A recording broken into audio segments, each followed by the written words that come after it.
iPod with a K.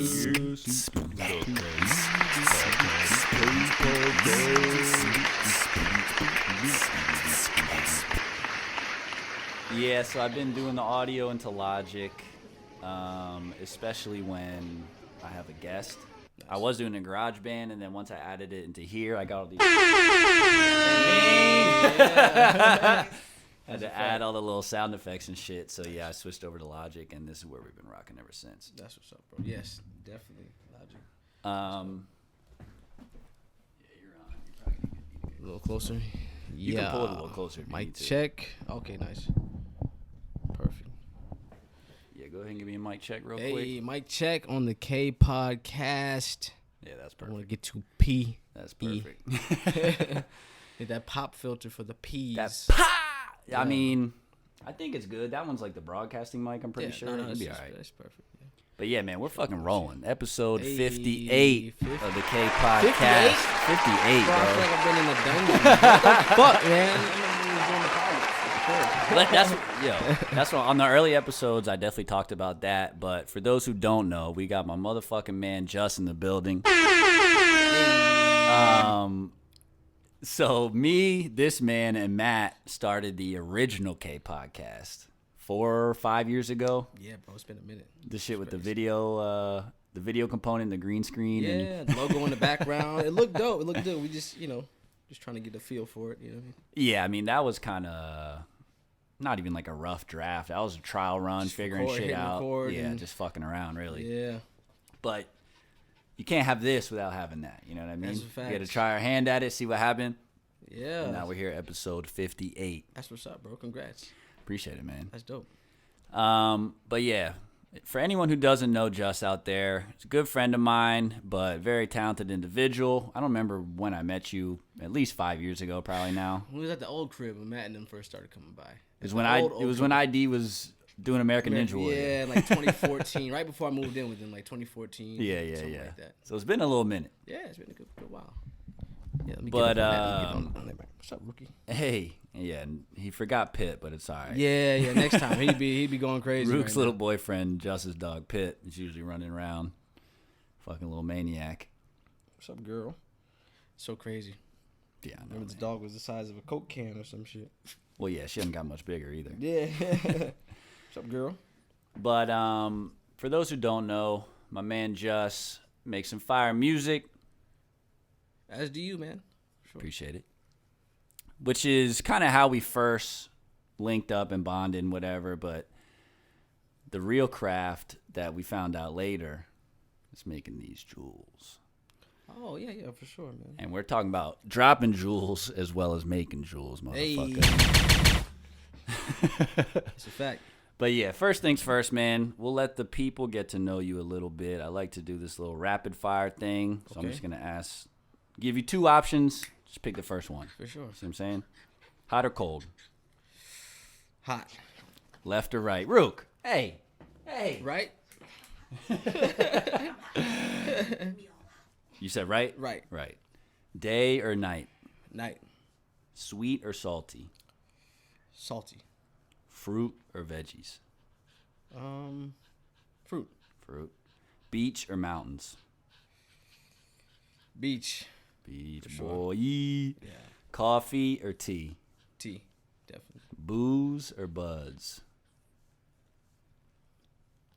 Buds as in treefer? Oh, yeah. Yeah, bud for sure. You know it. Yes, sir. Which the next question, indica or sativa? Sativa. So I can stay up while I'm writing. Hey, man. No, I feel that 100%. Yeah. I already know the answer to this one. Hip hop or classic rock? I gotta go hip hop, but classic rock you can't count it out.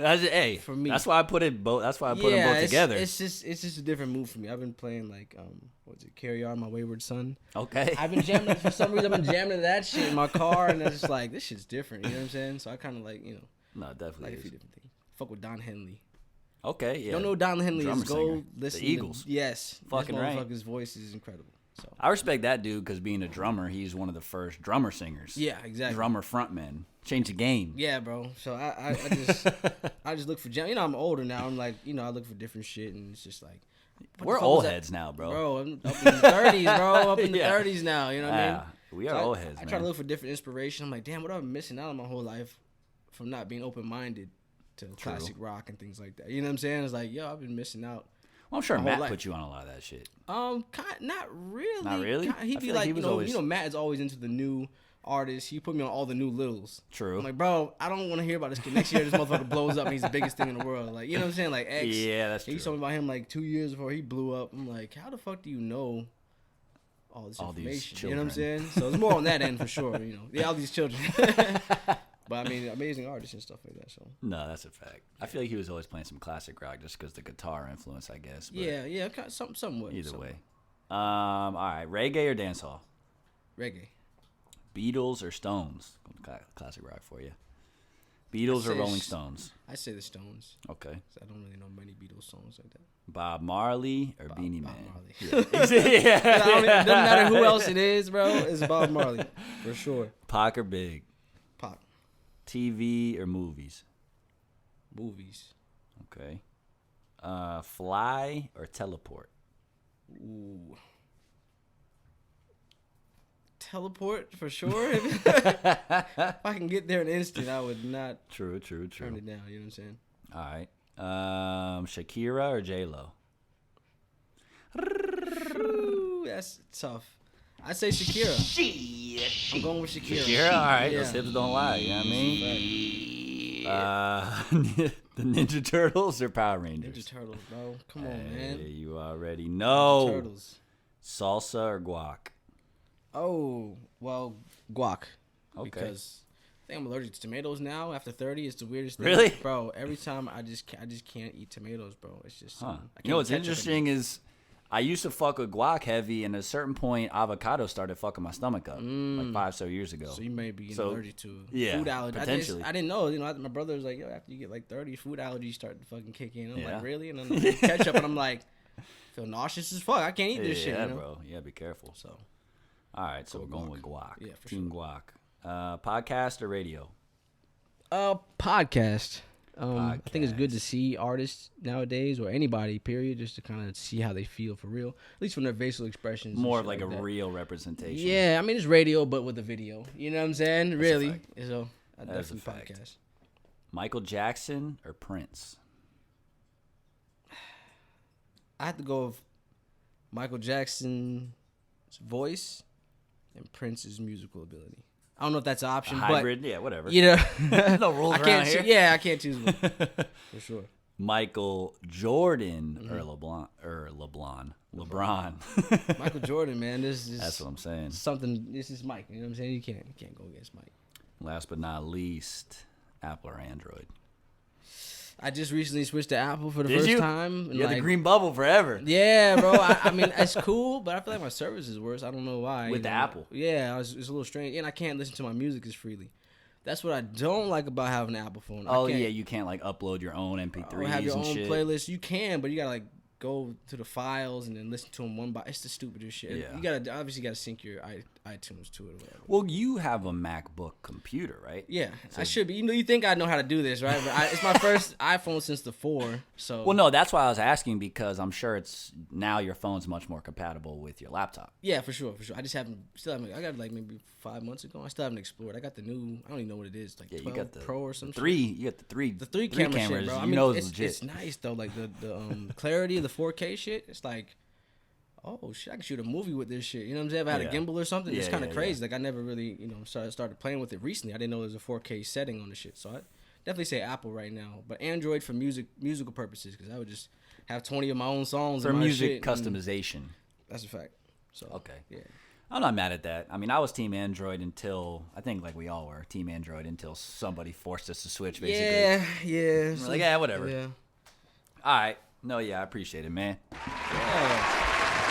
That was, I don't even have a name for that segment. Fucking quick ones and twos, you know what I mean? Hey, the ones and two. That's what we call it.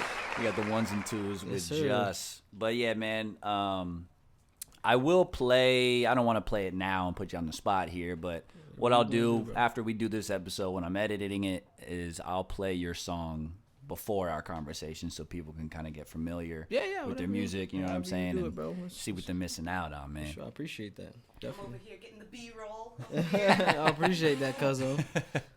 Yeah, we got Cuzzo in the building getting B-roll, you know what I mean? Long Island And in the wow. building. But one thing I wanted to ask you, bro, is because with the pandemic, quarantine going on, I think all artists, creative people were impacted differently. You know, shows got shut down. I know you say you have a show tomorrow. We'll get to that in a second.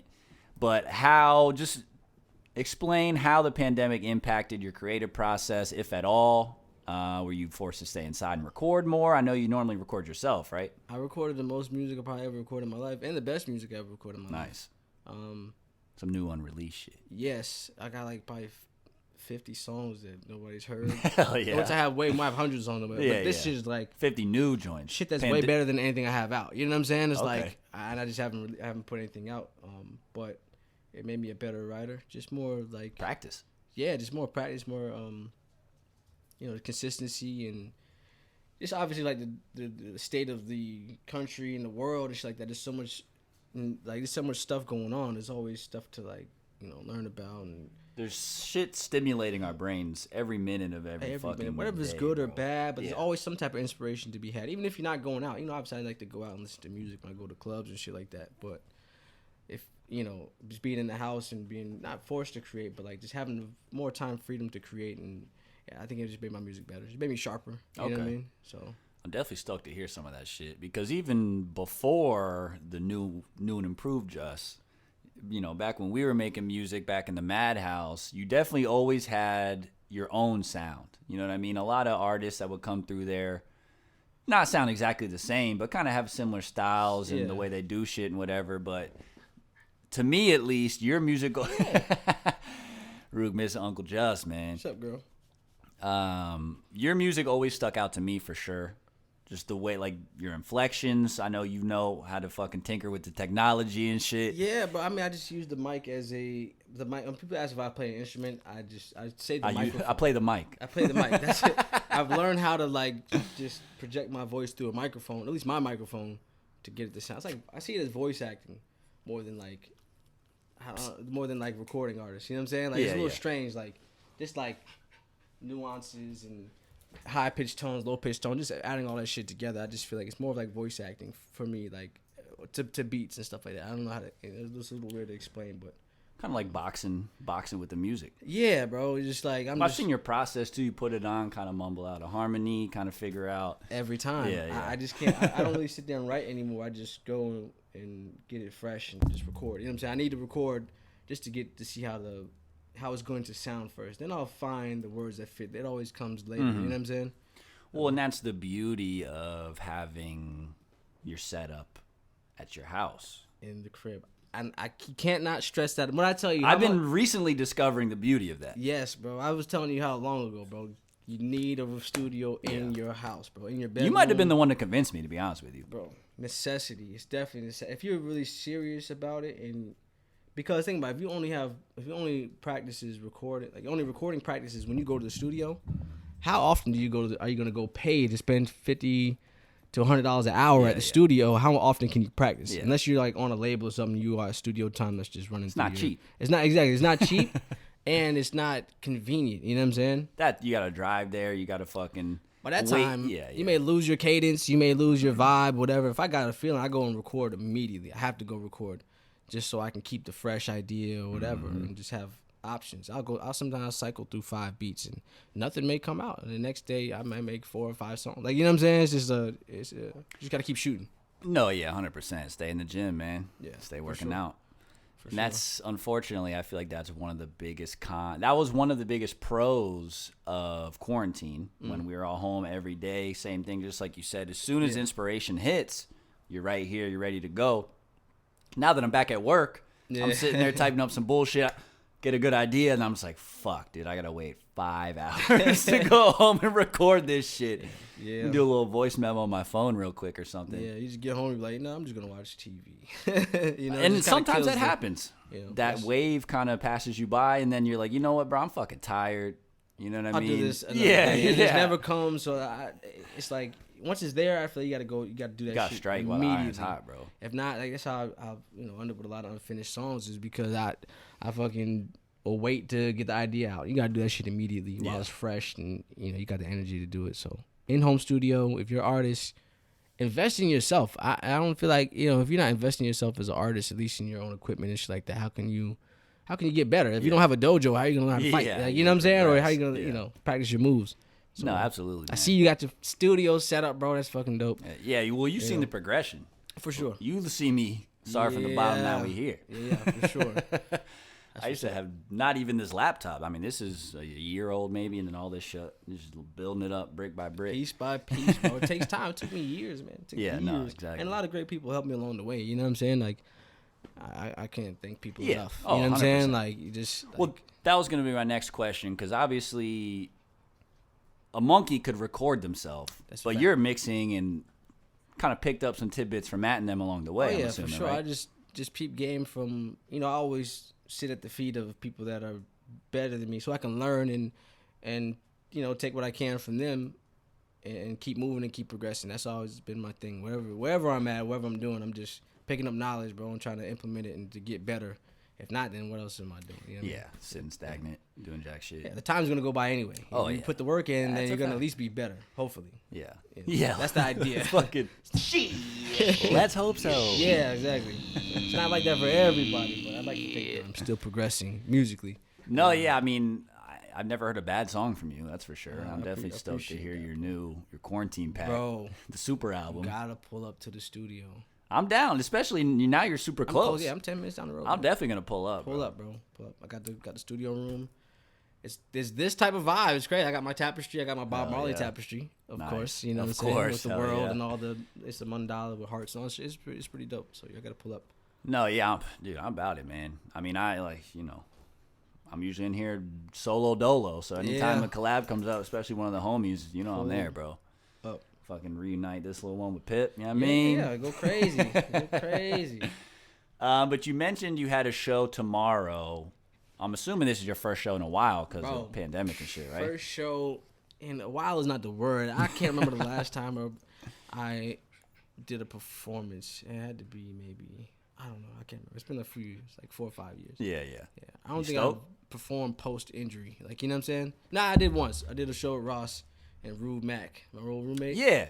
And we did a show at Whiskey A Go Go or something like that. Some house party where there's some really dope bands in there that were like jamming, you know what I mean? And we did a performance of a song that we did with Ross, and that was like the last time. I had to be like 2018, 2017, something like that. Been a little bit. Yeah, it's been a while. It's a little hot minute. Yeah. You nervous? You stoked or what? I'm excited to get another notch on the belt, like just to get back into it. You know what I mean? Mm-hmm. Sometimes you get older and you're like, why the fuck am I still like? But it's like the music for me. I can't put the music down, so I like to go see at least where I'm at.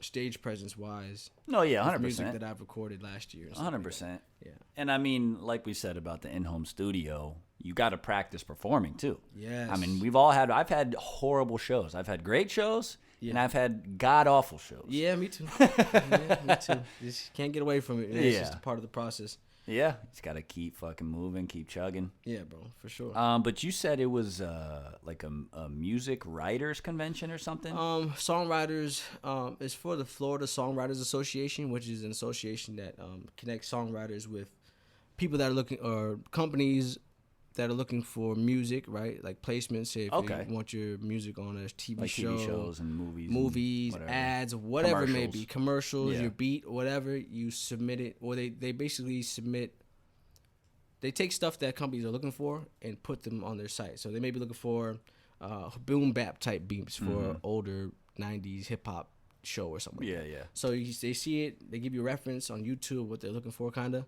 You listen to the reference, but okay, I got something like that, and then you send them your version, and then they pitch it, and they send it to the people that are looking for it. So it connects you directly with the people that are looking for that. You know what I'm saying? Dope. Yeah. So I mean, good dude Steve Lane. So they have a songwriters roundtable where I guess we sit around and kind of chop it up about songwriting and maybe get some knowledge from people that are in the industry, and we and they did one a few months ago in like St. Petersburg or somewhere a little South Florida. They did one before Southwest. a few months ago, and they're doing the first one in Orlando. She's like, "Yo, come perform," and I was like, "All right, cool, let's do it." So now, but it's not like a competition or anything, right? no. It's You're just kind of showcasing what you got. No, not necessarily. I guess it's because I'm a member of the Songwriters Association, like a part of their their site, and I submit songs and things like that. Oh, okay. So I'm just one of the artists that's like showcased for the song. How long you been a part of that? It's been since January.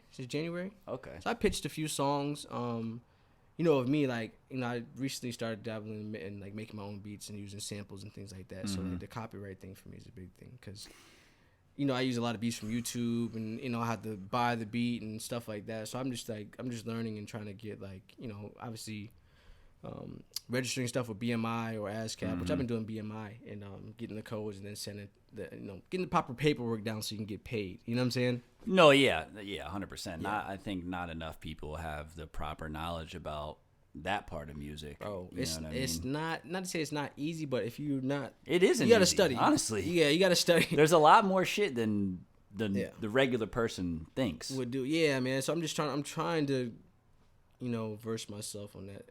And so I can get more fluid with submitting songs to the Songwriters Association. Well, that's like the business side of it, basically. Yeah, bro. Behind the scenes. Yeah, behind the scenes. So I'm not, I'm getting older. I would like to, songwrite for people and just be more in the background. That's the dream. That's the dream, to get rich off music, but not have to be like, you know what I mean, in the limelight, dealing with all the bullshit. Yeah, I don't want to be jumping around on the stage. Fuck that, dude. I would do it. I can do it, but I like to write songs for people. I got all types of songs and music to give to people. I can give away 100 songs right now. Hell yeah. Fucking XYZ artist, you need a song for fucking 50K, 100K? Got you, bro. That's the you goal. Need one too? Got you. I just like want my name on the credits, and I want my check. Yeah. No, absolutely. Keep it moving, like, you know what I mean? It's funny because whenever not necessarily whenever I first meet people, but usually whenever people first find out that I do music, that's one of like the first questions, like, oh, where do you see this going? What do you want to do with it? Yeah. And that's always my answer. Like, honestly, you want to be rich and famous fucking rapper life, right? Like, not really, bro. I mean, I'll take the rich part. Yeah, exactly. Just give me the money, leave me out of all of the bullshit. I'll ride my Toyota Tacoma till that shit fucking drops. You know what I'm saying? Just give me the checks. You guys can keep all the drama of fucking TMZ bullshit. Yeah, I'm good on that.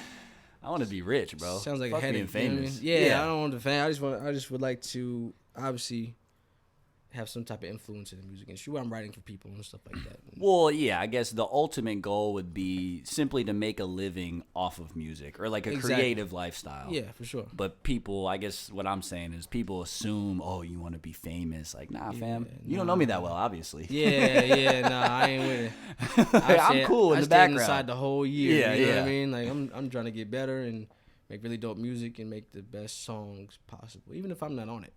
No, yeah, absolutely. You know what I mean? Absolutely. And that's the beauty of producing too. That's one thing I've realized since I've been delving into music production is that you can produce a beat and don't write a single word, don't have anything to do with not the artistry, but like the lyrics and melodies and stuff. But you still helped create a great song. Yeah, you still just as an important part of the song process and the songwriting process because 9 times out of 10, they're not gonna write that song without that influence from the beat. Exactly. You know what I'm saying? That energy that the music brings. Yeah, it's almost. I gotta credit all the producers that I've been utilizing all over these years to my craft getting better. Yeah. Because without the beat, and the inspiration, I wouldn't be, sharpening my steel. You know what I'm saying? It's just no, absolutely. And it's funny, and we're talking about that too, because every time I register a song through ASCAP, whenever I've used another producer, I always give them credit just for the same reasons we're talking about, because that's you have to. It's right. It's only right. But every time I do it, it pains me a little bit because it's like, if I produced this, I could keep all of it. Yeah, exactly. I could keep it all in house. Yeah, that's true. That's the catch-22. But I mean, I know my beats aren't as good as most of the ones I'm using, but But it's more than enough money for everybody if you split. That's very true. You know what I mean? It's just obviously you gotta get the plays to match. That's the hard part. Like, I'm registered with I use DistroKid to distribute all my shit just to get it on platforms quick and simple and easily. No, I like DistroKid. Yeah, it's cool. It's just makes shit easier. You know what I mean? I've never used one that I didn't like, to be honest, as far as distribution goes. I mean, I've used CD Baby, DistroKid. I recently tried out, what do you call it? TuneCore? United Masters. I never tried TuneCore. How you like United Masters? I hear about it all the time, but I never really got into it. I like the concept and the idea of it. So the main difference is you can either, like, their big thing is upload your music for free, and but that's kind of like the royalty. They keep So you can either upload your music for free, and they keep, it's either 10 or 15%, which isn't that much, but if your song explodes, could be a lot of money. Yeah. Or you can pay an annual fee just like every other service, and then you keep all the royalties. Yeah. So they do give you the option, which is kind of tight. That's dope. The one thing I noticed last time I did a song through them that stuck out to me versus like DistroKid and these other spots is they don't do the lyric syncing. Like on Instagram and shit, how DistroKid, you ever use that feature? Dude, if you haven't, it's a great when you type your lyrics in and then they'll... So, like, if you search your song on an Instagram story or whatever, it'll have your lyrics listed out, and it'll sync it with the music. Really? You never seen that on DistroKid? No. Bro, I'm going to put you on game. Yeah, for sure. That's probably my favorite feature about DistroKid. So you can have your lyrics on your screen, or anybody can... So, yeah, like, if I want to post your song on my story or whatever, and I can... Exactly. Instead of just putting the album art. And, yeah, like... I had never really thought about that until I utilized it. And once I did it for the song What Up, everyone who would post it would put the lyrics. Nice. And as a music consumer, too, I wasn't thinking of it from a consumer standpoint. I mean, as music lovers, we love reading people's lyrics. Yeah. Remember the CDs had the booklets? Like, I want all that shit. You know what I mean? For sure. So once I thought about that, I was like, you know what? That is, I need to use that every fucking time now. Yeah, that's dope, bro. I mean, I utilize, like, the TikTok feature, but I haven't really dove into it more recently, so I'm not sure. I need to get that feature though, for sure. Well, if you use DistroKid and you pay what's it, like $20 a year or some shit like that, 36, something. Yeah. As long as you paid the fee or whatever, then you should have it. It's just you gotta find it in your little click the it's one of those little links, and then you literally just type in your lyrics. It'll kind of sync it up with the song. It's fire, bro. Nice. I need to use that. So that was the biggest con that I noticed with United Masters. They didn't have all that stuff. They did not have that feature. Because I did DistroKid, and then the next song, I wanted to try out United Masters, and I'm looking for that shit, and I couldn't find it. So, so with United Masters, what I heard is that they promote your song and they get you more plays. Is that true? Or did you see like you got more plays than you would on DistroKid or no? No, not at all. Okay. I think the confusion is, to my knowledge, United Masters has way more, like, connections because it's run by Steve Stout, big dude in the music industry. So he has all these contacts in like the NBA and with all these television production companies. Yeah. So I think that is the main benefit that they're always advertising. Oh, we have this partnership with the NBA and blah blah blah. It doesn't guarantee jack shit. But they do have campaigns, kind of like Reverb Nation used to do back in the day. You could pay for your... It's not even you have to pay, I don't think. But you would have to fill out this application and submit your song for whatever you're trying to do. I submitted one of my songs to the NBA. Nothing came of it, but it is kind of cool you have that feature. Options, like it's more flexibility and opportunity for you as an artist.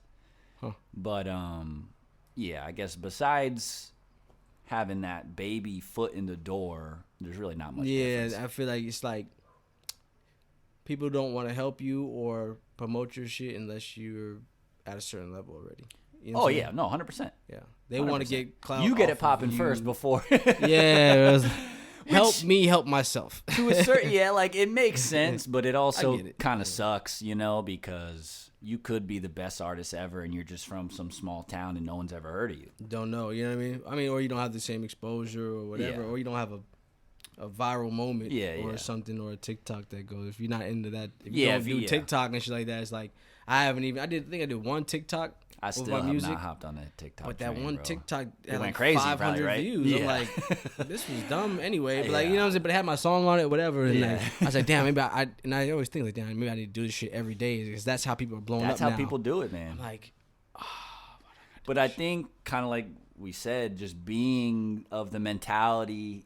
I think I'm more of like a studio musician than a performance musician. Yeah. I would rather be in the studio. Yeah. I say the same thing for sure. Like that's just how I am. I'm a studio artist. I mean, I can perform this stuff too, but I enjoy that. I just prefer this. Yeah. I prefer the creation process. That's a fact. Until I get to a point where I can have maybe like part live music and like a good setup to do live stuff. Live band and shit, it's a whole nother level. Yeah, a band or like even like if it's just a DJ and a keyboard player or some type of band formation that will make you sound how you sound in the studio. Yeah. I watch other artists do that and their live performance is amazing because they have the resources to do so. If you're going to like local shit, open mics and stuff like that, you're never gonna get the sound that you. Yeah, you'd be like just sounding crazy on the mic, like this shit sucks. I'll never do this shit again. You know what I'm saying? So that's why I stopped going to open mics and shit like that because it would always get that same type. I'm just like, this shit is a dead end, and there's not like a big music scene in Orlando already like that unless you're like, See, I almost think the opposite. I feel like not that the music scene is so huge around here, but that there's anytime I go to an open mic, dude, it's minimum 50 artists. Yeah. And everyone gets one song. So it's like Yeah. Whoever performed first, bro, I already forgot your shit. Exactly. You know, it's been an hour. I've already seen 30 fucking other artists. Yeah. I forgot your song, bro. Sorry. Most people are terrible. And yeah, good Not majority people, of people aren't that The good. sound is crazy or whatever it may. It's just not a good. I feel like the promoters do that shit to get artists to pay $50 or whatever to perform their music, and they make all this bread, and motherfuckers don't get no exposure and anything. People just end up clowning them because it was a terrible. That's it why was I a terrible stopped. time, You remember Afton? Afton. I know it was back when I was recording at your guys' house. I was getting shows through them. I know Suku got some shows through them and shit. Oh, and you had to promote and sell the tickets yourself. They were literally pimping out artists, bro. Yeah, I remember Matt telling me that he's like, bro, this is not it. Like, it is not. It's just, I mean, kind of like you said, bro. So I'm the promoter. All I do is literally pick up the phone and call some venue. Hey, you guys available for a show on such and such night? Yeah. All right, cool. They probably pay whatever the fee is for the night. I don't know, $100, $200, whatever. And then, they literally call up 50-plus Orlando artists, and they go, hey, we got fucking 20 tickets for you. You have to sell them. If you don't sell at least 10, you owe us money. Like, damn, it's a fucking scam, bro. Yeah. It gave music a bad taste, and like at least in this area, and then I guess. They're taking advantage of would-be artists that want to make greener artists who may not be as experienced. It's a lot of young kids. Yeah, for sure, and they're just trying to get their practice in or their performance and stuff. It's just a bad look. And they have like these panels and shit like that of motherfuckers that don't know shit about music, can't even make a fucking song. Exactly, and they'll sit there and judge these people's songs. Yeah, like bro, play a song you did, motherfucker. Like, and they just be judging people's shit, and it's just a bad look. It's just not. And that's why I stopped fucking with the scene, the Orlando music scene like that, because it just gives a bad taste and makes you like. I've definitely been more selective. I'm gonna say that. For sure. It's funny. I remember specifically the last Afton show that I ever did. The promoter lied right to my face. Yeah. Or like tried to cheat me right to my face. You know what I mean? She shorted me on the money off it was like, ticket sales. Exactly. Damn. I don't remember the dollar amount, whatever it was. But she gave me, it was supposed to be like, let's say, $3 a ticket, and she gave me like $2 or $1.50 per ticket. Damn. You know what I mean? And I guess I was the only one who had enough balls to call her out. I was just like, yo, what the fuck? It was fucking short. $3 a ticket. Like, what is this? Where's my money? She literally, oh, is that what we said? Oh, I forgot. I was like, bitch. Lying out. Yeah, I was trying like, to get away from it. Yeah, trying to get away with this shit. That's what so after that, bro, I said, fuck you guys, man. I'm out of here. Yeah, that's just sad, bro. And those people are probably exactly where they're at back then. Oh, of course. No fucking where. I will say, that's how I got this little bitch right here. Oh, yeah. It was from that same venue, too. I think it was actually that same show. So everything happens for a reason. Exactly. Everything happens for a reason. Exactly. That's how we got this little princess over here, I mean. And it was well worth it. Oh, no, yeah. Yeah, getting shorted that fucking 75 cents or whatever it was in the end, you know what I mean? Probably wouldn't have been that big of a deal. But I feel like that's the beautiful thing. That's the music struggle, that the stories that, you know, you can always tell. And, I mean, people like us who are still underground, unknown artists, that doesn't mean we haven't been doing this shit for a while, bro. Exactly. Yeah. It doesn't mean we haven't been doing this shit for a while. And like, that's not a good or a bad thing, but we're more experienced. Yeah. I just it's crazy because I was at the studio. It was I think it's Plush Studios. Yeah, I know Plush. The one in Winter Springs. Longwood or Winter Springs? Winter Springs area. And these girls were talking about like doing this show, and they asked me, "Hey, you don't do this show or this open mic at so and so?" And I told them the same thing, why I don't do it. And their faces just dropped. They finally realized what was going on. I'm like, ding, like, yeah, like, what are you know what I'm saying? Welcome to reality. I'm sorry They're to like fucking you. Sorry to burst the bubble, but yeah, stop doing this. You know what I mean? Obviously, get your repetition and get your practice in wherever you need to do it at, but just know what it is. At least know what you're getting into. Yeah, it's not like it's gonna be A&R sitting in the crowd. Yeah, and they're gonna Puff Daddy's not coming to your open mic. I promise you. No matter what they say, Puff Daddy's not showing up. Trust me. No, yeah, and I mean, to that point, the rare occasion when I do step out to an open mic these days, I see these younger artists still wet behind the ears who are literally like thrilled just to be there, and I can't hate on that because I was there at one point. You know what I mean? And not that I'm not happy to be here, but like now I know what this shit is. Yeah, you know, like the fucking lens is clear now. Yeah, it's like I know what's going on right now. It's like behind the makeup. Yeah, you gotta wipe off that white shit. The fucking exactly. And I mean, red lipstick. It is what it is. Yeah. They warn you from day one. The music industry, you know, shit's tough. Entertainment industry, period. Yeah, like it's fucking cutthroat. Yeah. You don't make it until you make it. That's a fact. And we don't fake it till we make it around here. Fuck all that. You just gotta keep grinding. I mean, I feel like I'm just keep getting better. That's why I feel like I haven't even started yet, bro. You know what I mean? It's so weird. That's the beauty of it, though. Because let's say hypothetically, one of your new joints, which I fully believe, pops tomorrow, right? You drop it tomorrow, it pops tomorrow. So to the kind of like we're saying, to the rest of the world, you're this new artist, you know, brand new to the scene. That's like, bro, I've been doing this for 10 years. Yeah, There's a reason I popped. You know what I mean? Exactly. There's a reason I sound like this, first of all. Yeah. I put a lot of time in the studio and sacrificed a lot of shit to spend that time in the studio, which, you know, may have sacrificed a nicer lifestyle for investing in the music and like investing in shit that you won't get back until you get it back. Exactly. Well, I mean, yeah, how many nights out do you turn down just to stay in and work on music? Like, people who aren't creative people never understand that. Yeah. Bro, you don't want to come out and get fucking shithouse with us tonight? Like, nah, dude. Nah. I'm working on this song I'm really excited about. Like, you know, I think it might be something. I'd rather stay sober and not wake up tomorrow and feel like shit. Yeah. Wake up to a great song. Exactly. There's no feeling like that, bro. I feel like that shit is a drug to me that I'm good. Thank you, bro. I appreciate it. Yeah. I'm good. I've been really like low key with the smoking, good, bro. I usually smoke before I get in the studio. You know what I'm saying? Because I like my tolerance is so low. Yeah, we can turn this off right now. What's up? Listen, bro. As soon as this episode's done, we're recording fucking 3 hits, bitch. Hey. Fuck out it. Yeah, bro. Nah, I've been smoking before I go in the studio and just trying to zone out. You know what I mean? And I got the performance tomorrow too, so I was like, all right, I don't want to get too. No, I do feel you on that. Yeah, I gotta practice when I get home still, like the song, you know, because I just want to be like, I want it to be crispy. You know what I mean? No, yeah. I mean, I'm glad you said that, dude, because just going back to being experienced. Yeah. I remember a couple months ago, actually, right? This random artist that I'd never met from New York hits me up. This, like, young kid. I forget his name. Music's pretty good, you know what I'm saying? Like, I seen he's doing open mics and shit, just like we're talking about. Yeah.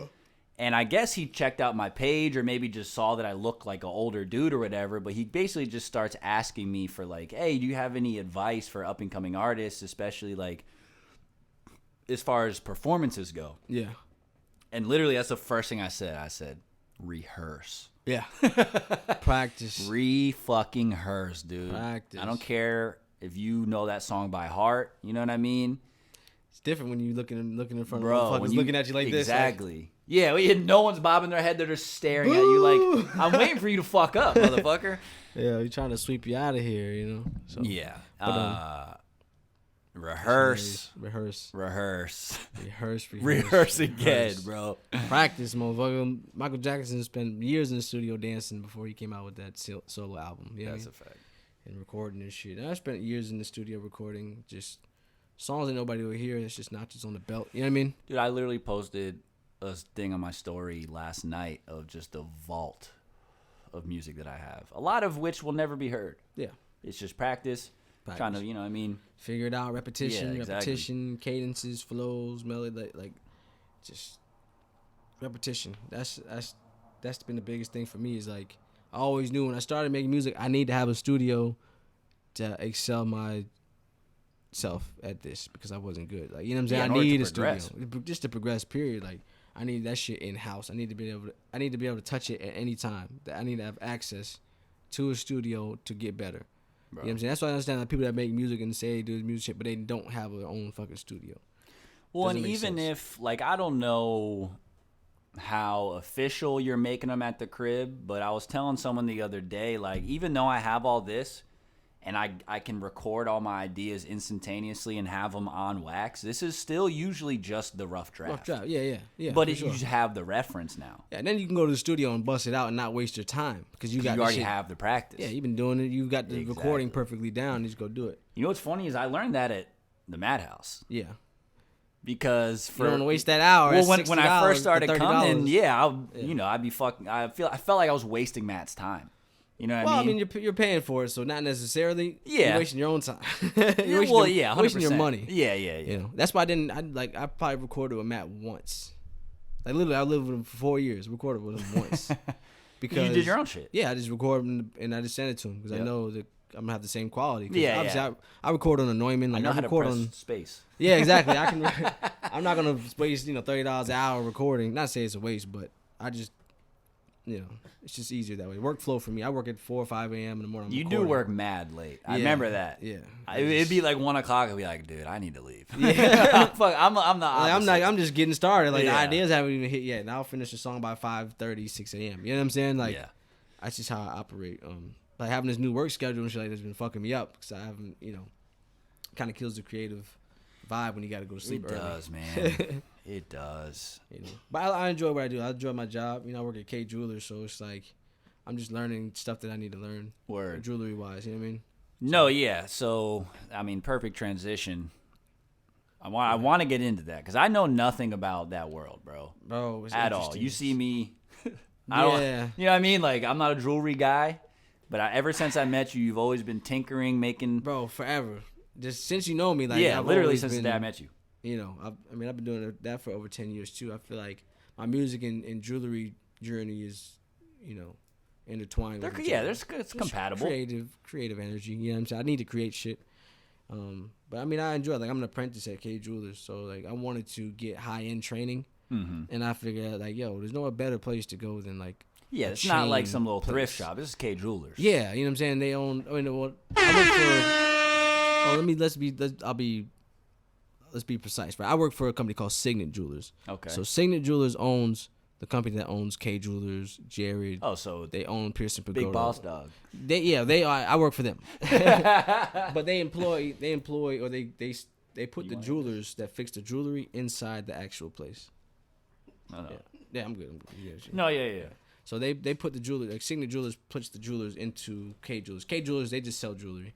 We fix the jewelry. You supply.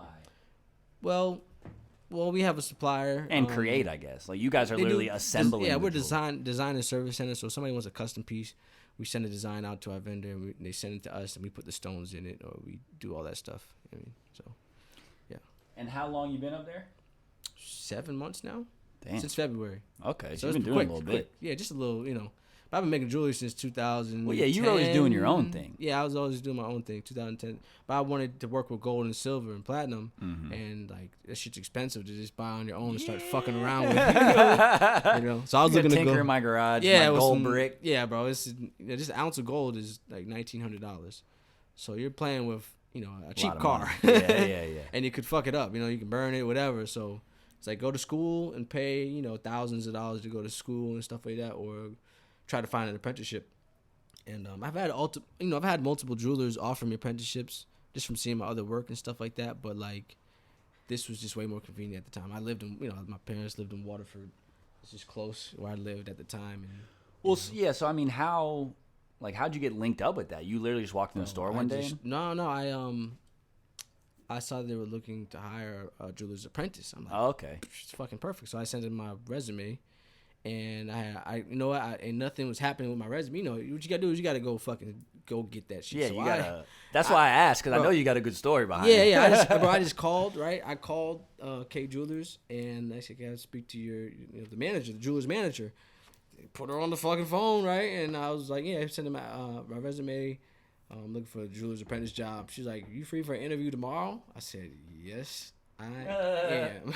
I wasn't, but I am now. I am. You know what I mean? Went in there with a fucking suit on, and I showed her my work. I showed her what you could do. Yeah, I mean, I got hundreds and hundreds of pieces that I've created over the last decade. So it's easy. You're like, listen. Yeah, it's all catalog. Like, here, scroll, like, and I was like, here, like, she fucking hired me on the spot. So shout out to my manager, Caitlin. She's really dope. Shout out to Caitlin. You know what I'm saying? She's really good, really great jeweler too. So she's the shop manager there. Okay. But I literally learned from everybody there's really dope. Everybody knows different things and does things different ways. Like there's a dude that's been doing jewelry for over 20 years. He's from Colombia. Speaks no English. Nice. So it's fire. Bro. So he's got the fire. He just like, all he says is congratulations. Congratulations. But we communicate through Google Translate. Yeah. And there's another brother there. There's another dude there he's from Jamaica, black dude, and he do jewelry for about 20 years too. So I'm learning from both of them. There's a lady from Hawaii. That's there. some OGs. Bro, lady from Hawaii's been doing jewelry. She used to teach jewelry classes. So she's jewelry there. Learning from her too. Another jeweler that's been with Kay for 8 years. Learning from her. So it's just everybody. I'm just learning different shit, and like it's just a wealth of information. Just like you were saying about the music, now you're the green jeweler. You gotta learn from the OGs. Learn from the OGs, and I'm fine with that. Like, I don't know. Pay your I'm dues, asking bro. questions. I'm videotaping shit. How they doing stuff. I'm just soaking all that in, bro. And it's been a really a blessing. You know what I'm saying? Like, honestly, I can't complain. You got You got a like a Etsy or anything like that set up? I know you were selling pieces for a little while. Yeah, I had my Etsy. I had my own website and everything, but now working at K Jewelers, I can't sell jewelry right now. Right now. Just because it's a conflict of interest. Yeah, so until I move on from there, then I'll get back into once you're like selling, Once no longer an apprentice and you're kind of got your own shit. If you're working there, it's in the clause that you can't sell jewelry or else they can terminate you. I mean, what's it, non-compete or whatever the fuck? Yeah. So I mean, it is what it is. But I'm learning stuff that can take my jewelry to the level I want it to be at. You know what I'm saying? Setting diamonds and stuff like that. Yeah, invaluable information. Yeah, so I can put what I'm making right now on hold to learn what I should be making. You know what I'm saying? Yeah. So the goal is to eventually open your own. To get back to my own company. Yeah. It's still there. I just got to get back to it. Put it on the back burner. Yeah, I had to put it on the back, which is fine because I need more knowledge. You know what I'm saying? I need to get better. Just like music. Is there? Yeah, I mean, as with life, right? Yeah. Every day, I got to get better. Is there any? There's not like an official time frame where you have to apprentice for 2 years or something like that. I think it's just when you're ready type shit. Not necessarily when you're ready. When there's an opening for you to move up in the company. True. Like to a C jeweler. There's C jewelers, B jewelers, A jewelers, and there's double A jeweler. So like people just sit in those positions. Double A is the best, I assume. Double A is the best. They're scratching close to 6 figures. You know what I'm saying? That's like Ben Baller and them? No. There's like custom. I mean, I'm not sure what he may just be a businessman. Who knows? But these dudes are like, they can make anything from scratch. True. Anything you could like, and they're doing amazing. So we got one A jeweler at our company is the Colombian dude. The Jamaican dude's a B jeweler. So he's the highest. We don't have a double A, but we have an A jeweler, which he should be a double A jeweler because he can do everything. Well, so like it's just the company shit, It sounds like, because when I think jeweler, initially especially like hip hop shit, I'm thinking just putting diamonds on a fucking. You're talking about creating like shaping everything. I did this ring from scratch. I melted the silver down. I bought a silver Kruger, which is a South African coin. That's fire. I cut it in quarters, and that's from a quarter of the silver coin. So I just melted it down. Can you see that? It's a peridot. Probably gonna have a hard time focusing, but it's pure silver, and I got it from. I wanted to be. Yeah, for sure. But so I. And I might need a piece from you. I got you, bro. You already know I got you, bro. So I made this out of just like silver, right? And I melted it down with 2 torches. I have a jewelry setup in my house now, like my bench and home studio, flex shaft, and yeah, it's right next to my studio. It's just like my jewelry setup's here, my music setup's there. You know what I'm saying? Shout out to being productive this year. Fucking right. So I wanted to be able to do anything in house. You know what I mean? So which is now I can. I just need a few more. I need more tools. But what you do is I melted the silver down, made like an ingot. I have a rolling mill where you roll the metal through to shape it into wire. Damn. You know what I'm saying? Or shape it into wire, and shaped it into wire and soldered it together with my torch and you know what I'm saying? Just like implementing shit I'm like learning. Like real craftsman shit. Yeah, for sure. It just takes time, bro. Time and the knowledge, and I'm learning all that stuff. So this is from scratch. I made this from a How is that different from a blacksmith? Smaller scale. Because they're basically metal workers, right? Like that's all it was. I don't know if I don't think blacksmiths solder things together. Really, I think they just take one. I just think of that dude beating the fucking. Yeah, you know, there's always that guy in the old movies sweating like a motherfucker, just strong ass. Yeah, dude. It's a fucking piece of metal that's red hot, and he's just sitting there beating it with a hammer. Sure. Same thing, same idea. Smaller scale and more expensive. Like I like things that because of the jewels. Like jewels gems and the material too. Gold is expensive. Yeah. You know what I mean? More Silver's pretty cheap. Yeah. So it's like I like things. I learned that back in when I was working for this. I was working for a water delivery business. I was delivering the big ass 5-gallon water jugs, and like it's just too much work to sell or transport big things. If you can transport small things that are worth a lot of money, then it doesn't matter how much you carry. You know what I'm saying? So I like small things that are worth a lot of money. Hell yeah. You know, that are more valuable than not. You know what I'm saying? Like it's like if I sell a sword, I'll make $50 on the fucking sword that I made, and it's fucking this big. Or I make $500 off a ring that's fucking this big. You know what I'm saying? It's just a huge. It's harder to sell a sword than a ring, I assume. No, I could be wrong. You know, so scalability. Yeah, I don't fucking know, but it makes sense. Yeah, so scalability. I just try to, small things that are worth a lot. Even with music, you know what I mean? Same shit. Yeah. Well, yeah. What is it? Quality over quantity. Exactly. So I'm trying to get to that level, man, where the art is of that quality or of that level to where it's, I could put out one album a year or every 2 years, and it's worth the wait. You know what I'm saying? Well, so let me ask you, because I know living with Matt and ID and stuff, you guys were all into the crypto. I'm sure you're into the NFT shit too. I'm learning more about it. I'm still trying to learn. Yeah, I mean, I understand and I get it, and I felt like this was coming because we saw it a few years ago, starting to get that way. People just talking about digital artwork and stuff like that, and digital albums, and Wu-Tang put out an album out that it was only one album, right? It went for like $2 million or something like that, or a couple million dollars, worth like $7 million, some shit like that right now if you wanted to buy it. So it's like the world's always moving, it's always progressing in that way. But I'd like to dwell more into NFTs.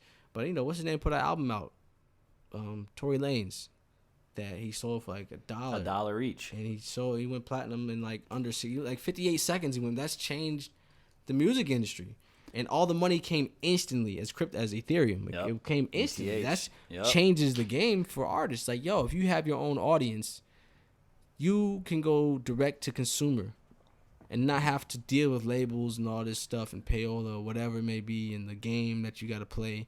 As long as you got a connection with your audience and you have content, then you can make a living. You know what I mean?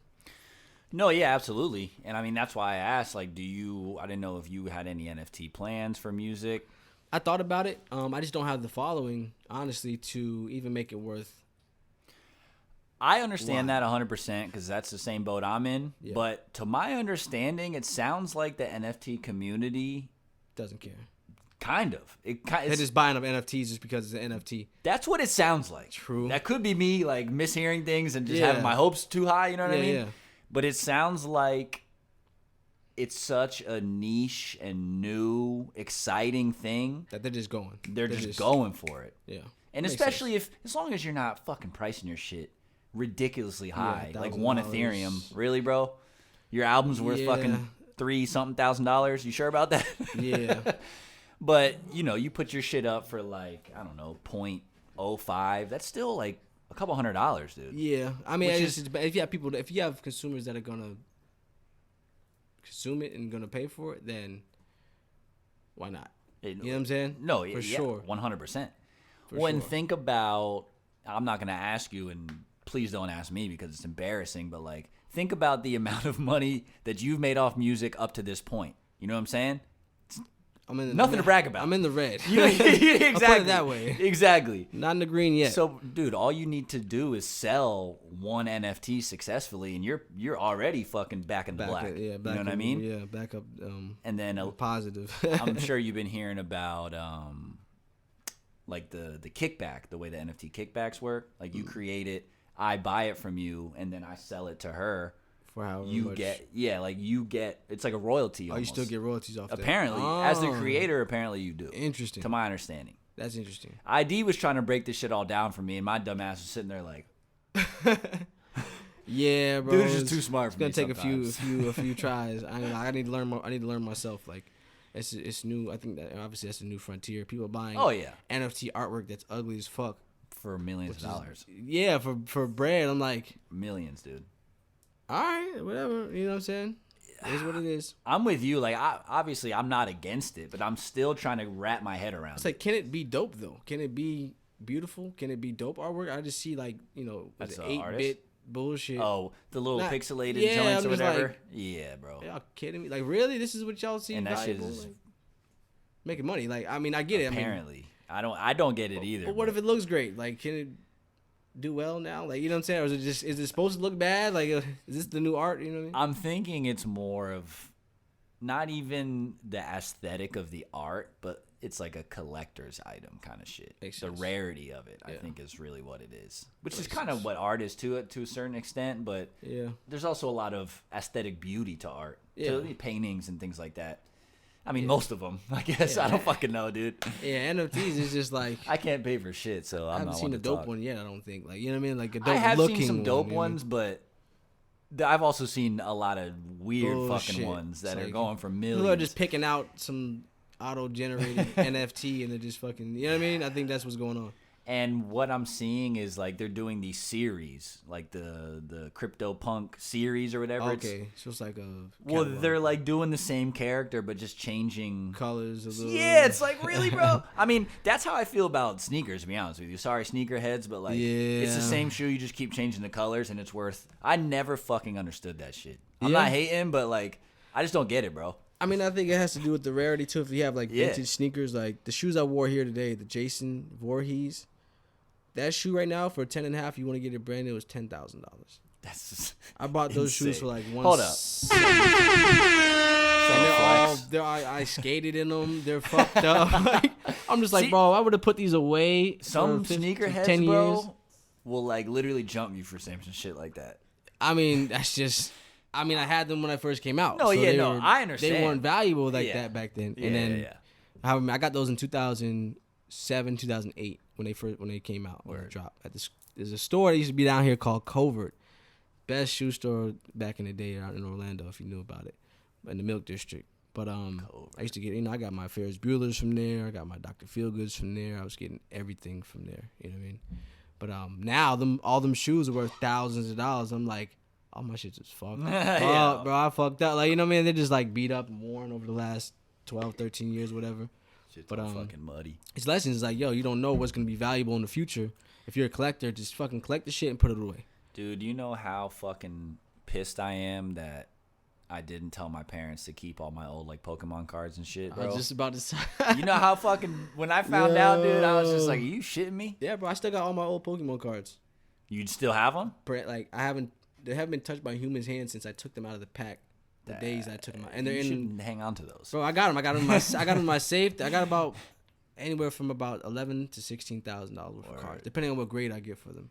Well, yeah, apparently those, and then like a lot of vintage sports cards, rookie cards, a lot of fucking money. Even the Yu-Gi-Oh cards and Magic cards. I don't know if you ever. I never collected Magic cards, but I collected Yu-Gi-Oh a little bit. But I got a Yu-Gi-Oh card that's fucking worth like one of them online is going for like $13,000 or some shit. I'm like, damn, bro. Fuck, like, and I got the same card. I'm like, but I need to send them in to get graded. So that's the next step is send them. But it's so oversaturated right now that it's like the turnaround time is like 4 to 6 months. It's fucking crazy. So you got to wait for your cards for like 6 months. Well, that's graded. What one of my buddies is into that, and that's what he was saying. Like he'll go to the Target or wherever these superstores where they have them, and he said, "Dude, it's like Black Friday every fucking Tuesday, whenever they bring drop them in. Yeah, lines up, and you can't get them no more." That's what apparently I didn't realize it was a market. Even the kids now, it's crazy. So it's like I think they just dropped a game too, so they're gonna be dropping new games for Pokemon. So it's about to get even hotter. So I think I'm gonna get my cards graded, and then like 6-7 months, I'm just gonna hang on to them more. Yeah. Well, I mean, I've had them for 20 years. You know what I mean? Yeah. Oh no. Fuck yeah. Brand like they're all. You probably got some of the holographic joints and stuff. Charizard, Blastoise. I got some of the dope cards. OG cards, first edition cards I got. And I did I did the calculations on them from the lowest I would get for them to what the highest I can get for them. Mm-hmm. And I got some. Yeah, I got a good card. And I got a new BM in there. Well, that's what I'm thinking though. If you got them graded before all this new Pokemon shit came out and they went up, you'd have to get them regraded, right? Because the value could potentially go up. No, I think the grade is just the grade is only based on the quality of the card. Oh, okay, I got so you. How they're not putting a monetary value on it. No, they're saying this is like the condition, or they say it's from up to 10. Okay. 1 through 10 grade on the card. Gotcha. 10 is mint condition. If you get a 10, you're getting top dollar. Yeah. You know what I mean? 9. PSA, Beckett, and what's the other one? CGS. I think CGS. I think I'm going to do CGS because those are like the grading companies? The grading companies, okay. Yeah. So I've been looking into it, bro. I'm sitting on these cards since I was a child, bro. Literally, I haven't touched them since then, and I got them in my safe. Like, bro, I'm so pissed. I feel you, but I wish I could have just went garage sailing back in the day and just found everybody's old Pokemon card. Some of them cards going for like $100,000. Dude, I know for a fact that I had a holographic Japanese Charizard. I got that one. Yeah. But I can't be mad at anyone but myself because I know when my parents moved, they asked us kids, what do you want us to keep? Yeah. I'm like, fuck those cards. Damn. Being an idiot. You know what I mean? Just being a fucking idiot, man. Dude. I kept my cards good money all these years, bro. And I was a collector. I collected cards and I got a lot of baseball cards. I got my grandmother gave me all these baseball cards, like 90. It has to be like 97, 98. And it's like filled with cards, Ninja Turtle cards, and Olympic cards, and old ass cards with bubblegum in it from like the 80s, and the bubblegum's like hard as glass. Yeah, shit's crazy. But she gave me all this stuff, marbleized, bro. Oh, it's crazy. But I still got all that stuff, and I've always been a kind of a collector, and I collected shoes and kept my shoes nice for a long time until I started not giving a fuck about material stuff. And I gave a lot of my shoes away like a dummy, and I probably gave away like 10 pair of SBs, which I shouldn't have done. Yeah. A lot of shit that you can't even find anymore. You know what I mean? Shit that if you got to pay for, you're gonna pay hundreds to thousands of dollars for these shoes. Yeah. I just didn't care about that type of stuff anymore. You know what I'm saying? No, dude. Yeah, I feel you. But now I want my shit back. I know, bro. Nostalgia. You know what I'm saying? Yeah. God damn it. Yeah. I'm just thinking about that shit now. Like, you dumb fuck. Yeah, bro. It's crazy because I knew it was an investment back then. Really? Because pop culture, the way it is that this shit. It kind of all recycles itself. Yeah, it all recycles itself, but it's a new gold rush. You know what I'm saying? And that's the thing with sneakerheads and the SBs coming back into the light and stuff like that. That shit is nostalgic from our childhood, and now we have actual money to spend on the shit that we like. And you know what I'm saying? It's like this shit is prevalent. It's like the renaissance of art and culture and pop culture and shit like that. You know what I mean? I mean, it really is. To a certain extent, these cards are tiny little pieces of art. History, art, yeah. And the artwork is prevalent. And the artists that did them. Yep. Just a period of time that definitely like a capsule of a moment in time. Yeah, just that nostalgic feeling, playing, having your cards, opening your pack. And pre internet. Well, no, I was gonna say like pre the 90s, definitely pre-internet. But pre the 90s, in America, did we even have anime and shit like that? They definitely did over in Asia, but they had I don't know if we had that culture here. Select yet, really. few. The anime culture here was like Dragon Ball Z. That was 90s, right? 90s for sure, yeah. I remember Dragon watching Ball, it when I was a kid. You know, Dragon Ball came out in the 80s, I think it is.